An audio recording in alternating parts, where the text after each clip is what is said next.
அவரை பார்த்தாலே வந்து பார்த்தீங்கன்னா இப்போ இருக்கக்கூடிய அரசியல் விமர்சகர்கள்லாம் பயப்படுறாங்க அப்படின்னு தான் சொல்லணும். கூப்பிட்டு வச்சு அவங்கள வந்து அநாகரிகமான முறையில் பேசுறது, சில கண்டென்ட்டுக்காக நிறைய விஷயம் பண்ணுறதை பார்த்து அரசியல் விமர்சகர்கள்லாம் அவர்கிட்ட ஒரு இன்டர்வியூ போகிறதுக்கே நிறைய பயந்து சொல்கிற தகவல்களும் நம்ம கேட்கப்படுது. அது ரொம்ப தவறுன்னு சொல்கிறேன். ஏன்னா வந்து ஒரு ஜேர்னலிஸ்ட்டாக வந்து நீங்கள் ஒருத்தர் எவ்வளோ ப்ரில்லியண்ட்டாக கேட்குறீங்க அதெல்லாம் ஓகே. மற்றபடி வந்து ரொம்ப ஒருத்தர் வந்து ரொம்ப அந்த தம்ப்ளைன்லாம் ரொம்ப கேவலமாக போடுறது, இந்த கஸ்தூரி விஷயத்தில் பார்த்தீங்கன்னா அதெல்லாம் ரொம்ப மோசமான வார்த்தைகள் போட்டு அதெல்லாம் வந்து அவசியம் கிடையாது. இப்போது இந்த பொங்கலுக்கு 100 ரூபாய் கூட தரல, சுத்தமாக தரல. அப்போ 2500 கொடுத்தப்போ 5000 ரூபா கொடுக்கக்கூடாதான்னு சொன்னவங்க 1000 ரூபாயும் தரல, ஒரு 100 ரூபாய் கூட தரல. அப்படின்னா மிகப்பெரிய பிரச்சனையே வந்து பார்த்தீங்கன்னா பஞ்சு மிட்டாய் வைக்கிறவனை தேடி கண்டு போய் பிடிக்கிறது தான். பஞ்சு மிட்டாயால் தான், பஞ்சு மிட்டாய் விற்கிறவனால தான் இன்றைக்கி அப்படியே சொசைட்டியே கெட்டு போகிற மாதிரியும், இந்த பான் பராக் விற்கிறவன், ஜர்தா விற்கிறவன், பீடா விற்கிறவன் அவங்களெல்லாம் போய் அப்படியே இரும்பு காரம் கொண்டு போய் அடைக்கிறது. அவருடைய அந்த கண்டென்ட் எல்லாமே பார்த்தீங்கன்னா ஆளும் கட்சிக்கு யாரெல்லாம் எதிராக பேசுகிறாங்களோ அவங்களெல்லாம் கூப்பிட்டு வச்சு அவங்களுடைய இமேஜை டேமேஜ் பண்ணக்கூடிய ஒரு கண்டென்ட்டாகவே இருக்குது. ஆனால் திமுக குறித்து, ஆளும் கட்சி குறித்து அவர் எதுவுமே பேசுறது இல்லை. அது குறித்து உங்களோட கருத்து என்ன சார்? ஒரு பக்கம் ஒவ்வொருத்தரும் இன்றைக்கி சோஷியல் மீடியாவில் எடுத்துக்கிட்டிங்கன்னா, சோஷியல் மீடியாவில் நிறைய யூடியூப்ஸுடைய அதிகமான ஆதிக்கம் வந்து இருக்கிற தலைவர் யாருன்னு பார்த்தீங்கன்னா சீமான். அப்போ என்ன பண்ணுறாரு, அவர் கண்ட மீனிங் என்ன பேசுகிறாரோ அது எல்லாத்தையும் பூரா ஸ்ப்ரெட் பண்ணுறாங்க. பெரியாரை பற்றி வாய்க்கு வந்து பேசுகிறார், இஷ்டத்துக்கு பேசுகிறார். அதுக்கப்புறம் அவர் பேசுகிறதுக்கு அவர் சுற்றி இருக்கிறவங்களுக்கு ஒரு கும்பல் சுற்றி உட்காந்துக்கிட்டு அதை கை தட்டுறது, அதை ரசிக்கிறது, அது சிரிக்கிறது.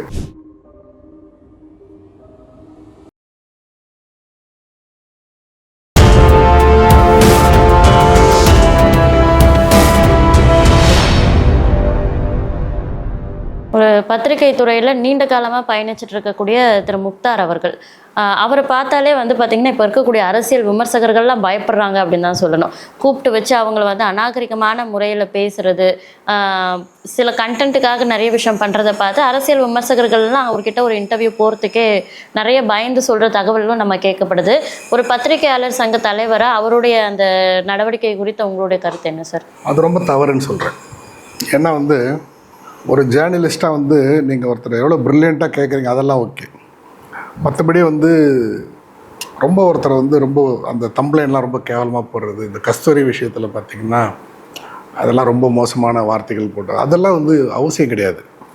இன்னொரு விஷயம் வந்து முக்தார் போன்றவர்களுக்கு இருக்கிற சப்ஜெக்டை ஒருத்தர்கிட்ட எப்படி கேள்வி கேட்கணும், ஒருத்தரை எப்படி இது பண்ணணும்னு அந்த சப்ஜெக்டையும் இருக்கிற சிச்சுவேஷனையும் பொலிட்டிக்கல் ட்ரெண்டையும் அனலைஸ் பண்ணி கேட்கக்கூடிய கெப்பாசிட்டி இருக்குது, அந்த நாலேஜ் இருக்குது.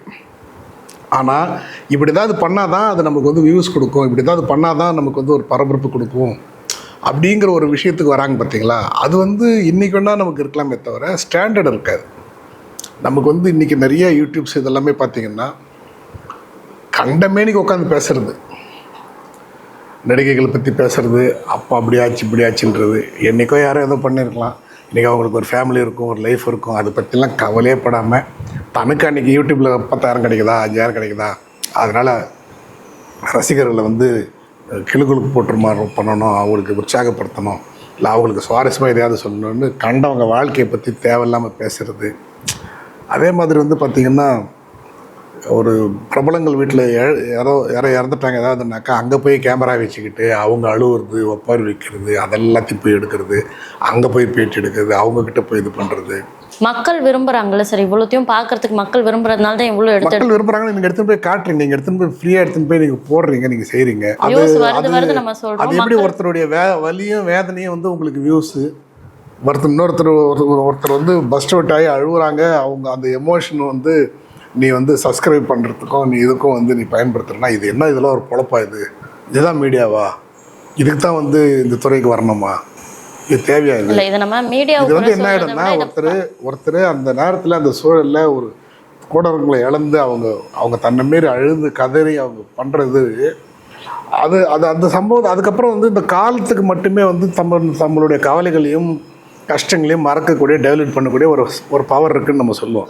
ஆனால் இந்த மாதிரியான யூடியூப்ஸ் எல்லாம் எடுத்து இதெல்லாம் போட்டு பண்ணுறதுனால அந்த லைஃப்லேருந்து அவங்க கொஞ்சம் மாறி தன்னுடைய ரெகுலர் லைஃபுக்கு அவங்க ரொம்ப கஷ்டப்பட்டு ஒருத்தர் ஈடுபடுத்திக்கும் போது இதெல்லாம் திருப்பி வரும். அப்போ அவங்க திருப்பி அதிலேயே வந்து போய் அப்போது இப்படி வந்து நான் என்ன சொல்கிறேன், உன்னுடைய திறமையை வச்சு நீ ஒரு நிகழ்ச்சி நடத்து, இல்லை ஒரு ஒரு ஒரு ஒரு விஷயத்தை ஜனங்களுக்கு சொல்ல வேண்டிய எவ்வளோ விஷயங்கள் இருக்குது, எத்தனையோ சப்ஜெக்ட்ஸ் இருக்குது, அதெல்லாம் விட்டுட்டு ஒருத்தருடைய வலிய வேதனையை நீ படம் பிடிச்சி அதை போய் காமிச்சு அதெல்லாம் வந்து கேட்டால் ஜனங்க இதெல்லாம் பார்க்குறாங்க அப்படின்னு சொல்கிறது வந்து இதெல்லாம் ரொம்ப கேவலமான ஒரு விஷயம், ரொம்ப தவறான ஒரு விஷயம். ஊடகங்கள் இதுக்காக கிடையாது. இதனால் என்ன ஆகுதுன்னா அதுக்கான மரியாதையே போயிடுது. இதுக்கு வந்து யூடியூப்பில் வந்து இட்லி சுடுறவங்க, சுண்டல் சுடுறவங்க, புது புது கிரேவி பண்ணுறவங்க, அந்த மாதிரி பண்ணுறவங்க, லைக்ஸ் வாங்கி போகிறவங்க கூட பரவாயில்லன்ட்டு போயிடலாம் நம்ம. இதெல்லாம் வந்து ரொம்ப ஒஸ்டான ஒரு விஷயமா இருக்குது. ஊடகங்களுடைய பெயர் கெட்டுறதுக்கான ஒரு மிக சரியான காரணத்தை சொன்னீங்க சார். இப்போ அடுத்ததாக பார்த்தீங்கன்னா திரு முக்தார் அவர்கள் குறித்து நம்ம பேசியிருந்தோம். அவருடைய அந்த கண்டென்ட் எல்லாமே பார்த்தீங்கன்னா ஆளும் கட்சிக்கு யாரெல்லாம் எதிராக பேசுகிறாங்களோ அவங்களெல்லாம் கூப்பிட்டு வச்சு அவங்களுடைய இமேஜை டேமேஜ் பண்ணக்கூடிய ஒரு கண்டென்ட்டாகவே இருக்குது. ஆனால் திமுக குறித்து, ஆளும் கட்சி குறித்து அவர் எதுவுமே பேசுறது இல்லை.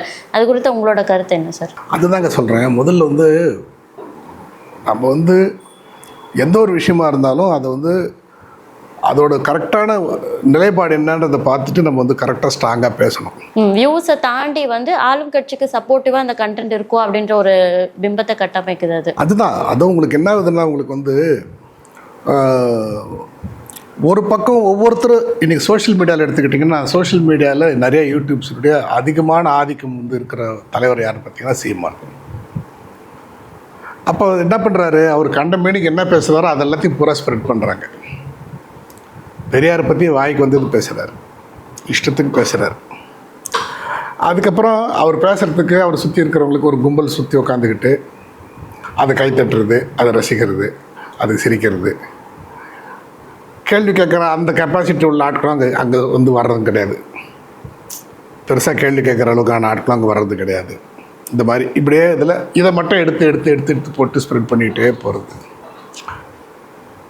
அதே மாதிரி இந்த சைடு பார்த்திங்கன்னா பெரிய பெரிய கட்சிகள் அவங்க ஒரு ஐடி விங் மாதிரி வச்சுக்கிட்டு என்ன விஷயத்தை எப்படி ஃபோக்கஸ் பண்ணுன்றதை பயங்கரமாக ஃபோக்கஸ் பண்ணுறது. உதாரணத்துக்கு பார்த்திங்கன்னா எடப்பாடி கவர்மெண்ட்டில் 2500 ரூபாய் பொங்கலுக்கு கொடுத்தார்.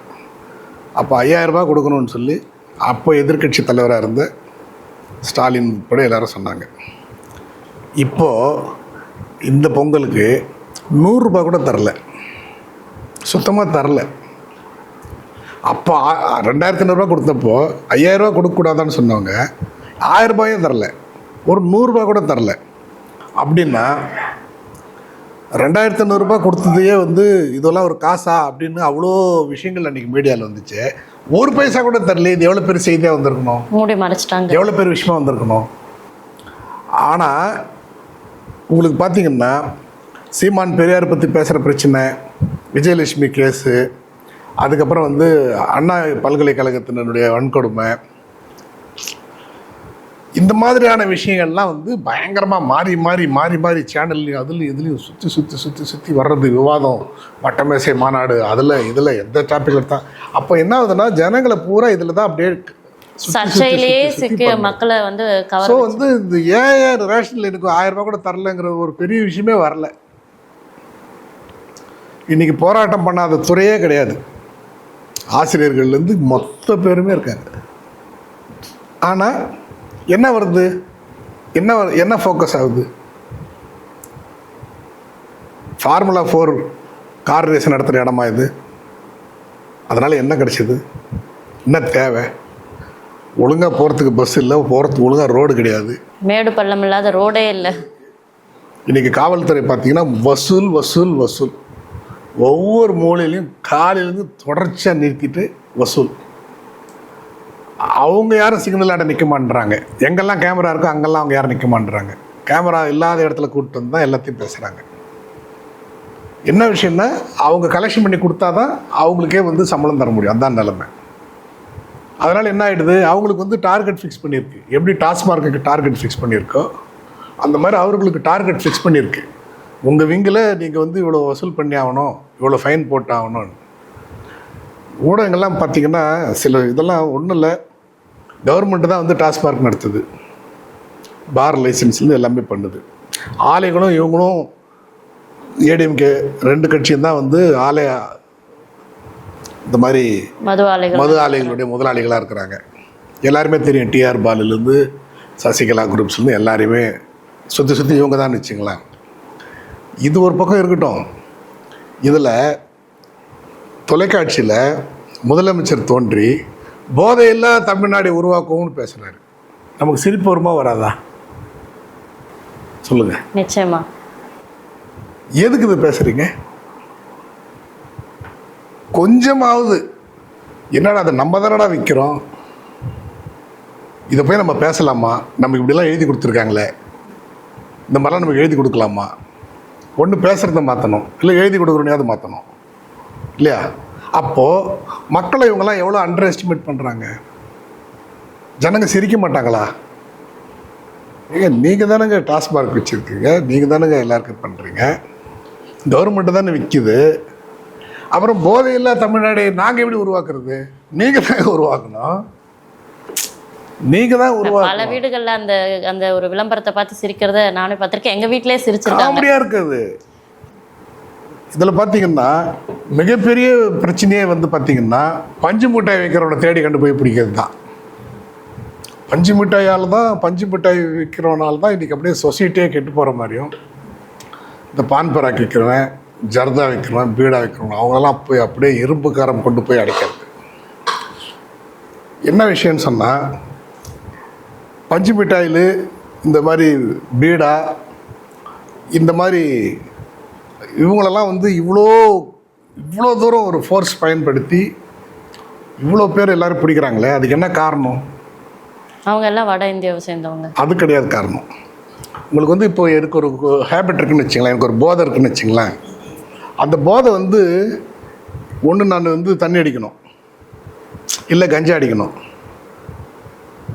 இல்லை பான் பராக் போடணும், ஏதோ ஒன்றுத்தில் வந்து எனக்கு கிடச்சிரும். அப்போ நிறைய பேருக்கு ரொம்ப லோ காஸ்ட்டில் இதில் கிடைக்கக்கூடிய போதை வந்து அதில் கிடச்சிரும். பான் பராக்கு, ஜர்தா, அந்த இதில் சிலது கிடச்சிரும். அப்போ இவங்க ஏன் வந்து இவ்வளோ இரும்பு கரம் கொண்டு இவங்களெல்லாம் பிடிச்சி கைது பண்ணி இவ்வளோ தான் செஞ்சு ரைடு போய் எல்லாம் பண்ணுறாங்கன்னு சொன்னால், அவங்களால இங்கே இந்த வியாபாரம் பாதிக்குது. 10 பேர் இருக்கிறான், 10 பேரில் 4 பேர் பான் பராக் சாப்பிட்டு போயிடுறான், 6 பேர் மட்டும்தான் சாரையை கிடைக்க வரான். அப்போ பாதிக்குது இல்லை, நஷ்டமாகுது இல்லை இல்லையா? அவனும் வரணும். இப்போ அதை நீங்கள் ஒழிச்சிட்டிங்கன்னா அவனுக்கு ஏதோ ஒரு போதை தேவைப்படும்ல. அப்போ அவன் வந்து இங்கே தேடி வந்து தானே ஆகணும், இங்கே வந்து குடிச்சு தானே ஆகணும் அவன் இல்லையா? ஸோ ஒரு பக்கம் பஞ்சு மிட்டாய் விற்கிறவனெல்லாம் பிடிக்கிறது, ஜர்தா பீடா விற்கிறவனெல்லாம் பிடிச்சி உள்ளே போட வேண்டியது, இந்த பக்கம் வந்து போதையில்லா தமிழ்நாடை உருவாக்கும்னு சொல்லி பேசுறது. இப்படி தான் இது என்ன சொல்கிறது. சரி, இந்த மாதிரி ஆளுங்களுக்கு தான் அந்த பத்திரிக்கை முக்தார் இந்த கண்டென்ட் நான் கொஸ்டின் கேட்டேன். நம்ம டாப்பிக்கை தாண்டி வேற எங்கே போயிட்டோம். ஸோ அந்த இதோட கனெக்ட் பண்ணி முடிச்சிருங்க சார். அதுதான் இல்லை. அப்படி இருக்கும்போது எல்லா ஊடகங்களுமே இன்றைக்கி அப்படி தான் ஒரு அஜெண்டாவோடு செயல்படுறாங்க. உண்மையிலே மக்களுக்கான விஷயங்களை சொல்கிறவங்க, மக்களுக்காக சொல்லக்கூடியவங்க, ஒர்க் பண்ணுறவங்க, மக்கள் மன்றத்துக்கான விஷயங்களை வந்து அவங்களுக்காக இருக்கக்கூடிய மெசேஜ் எடுத்துகிட்டு போய் கொடுக்குறவங்க, செய்கிறவங்கிறது வந்து செய்திகள் அந்த நிறுவனங்கள் போடுறது கிடையாது, வர்றது கிடையாது. இன்றைக்கி வந்து ஒரு நல்ல ஒரு அருமையான ஒரு மருத்துவமோ மருத்துவமனையோ இல்லை வந்து அழகான ஒரு கல்வி நிறுவனமோ வந்து இன்றைக்கி வந்து சேனல்லையோ பத்திரிகைகள்லையோ அவங்களோட செயல்பாடுகளை பற்றி சொல்லணுன்னா அதுக்கான வழி கிடையாது. எதுவுமே இல்லாமல் மல்டி க்ரோர்ஸில் டர்ன் ஓவர் பண்ணிக்கிட்டு யார் பெரிய லெவலில் பண்ணுறாங்களோ அவங்களாம் மட்டும்தான் அந்த இதில் ஃபோக்கஸில் வரக்கூடிய ஒரு சூழல் இருக்குது. முக்தார் போன்றவர்கள் பெரிய பெரிய நிறுவனங்கள் இந்த கார்பரேட் இப்படிலாம் பண்ணுறாங்கன்னா அவரை மாதிரி இருக்கிறாங்களாவது அந்த மாதிரிலாம் இல்லாமல் அதே மாதிரி நாகரிகமான முறையில் இன்றைக்கி நமக்கு பேர் வருது போகுது அப்படிங்கிறது கிடையாது. நமக்கு என்றைக்குமே ஒரு ஸ்டாண்டர்டான ஒரு விஷயம் இருக்கணும். நம்ம சொல்கிற விஷயங்கள், பண்ணுற விஷயங்கள் இந்த சமூகத்துக்கு பலனுள்ள ஒரு விஷயமாக இருக்கணும். வார்த்தைகள் ரொம்ப முக்கியம். நம்மளை விட நம்ம பேசுகிற வார்த்தைக்கு ஆயுஸ் ஜாஸ்தி. நாளைக்கு நம்ம இறந்துடும், ஆனால் நம்ம பேசுகிற வார்த்தை நிற்கும். அதனால் வந்து அதெல்லாம் நம்ம வந்து இன்னொன்று வந்து ஒரு செய்தியை முந்தி தரணும், பரபரப்பாக தரணுங்கிறதெல்லாம் இல்லை. உண்மையான விஷயமா இருக்கணும், அதன் மூலமாக நல்லது நடக்கணும். அதுவே ஒரு கலவரத்துக்கு காரணமாகிடக்கூடாது, அதே ஒரு பாதிப்புக்கு ஆகிடக்கூடாது. ஸோ அதெல்லாம் நம்ம வந்து அந்த இப்போ பார்த்திங்கன்னா செய்தியை தர்றதுக்கெல்லாம் பத்திரிகையாளர்கள் தேவையில்லை. செய்திகள் எப்படி வேணாலும் வந்துடுது இன்றைக்கி எல்லாத்துக்கும், அதெல்லாம் இருக்குது. அதில் நம்பகத்தன்மையான விஷயம் என்னென்னா, உண்மையான விஷயம் என்னங்கிறத ஆராய்ந்து அதை மக்கள் மன்றத்துக்கு கொண்டு போகிறதுக்கு தான் இன்றைக்கி ஜேர்னலிஸ்ட் தேவை. அதுதான் ஜேர்னலிஸ்டுடைய ரோல். அதைத்தான் நம்ம வந்து கான்சன்ட்ரேட் பண்ணணும். இப்போ விஜய்க்கு வந்து எஜெட் பிரிவு பாதுகாப்பு, ஆமாம் அது கொடுத்தது தப்பு, அவசியமே கிடையாது. அவர் என்ன ஜனங்களோட போயிட்டு என்ன பண்ணிட்டாரு?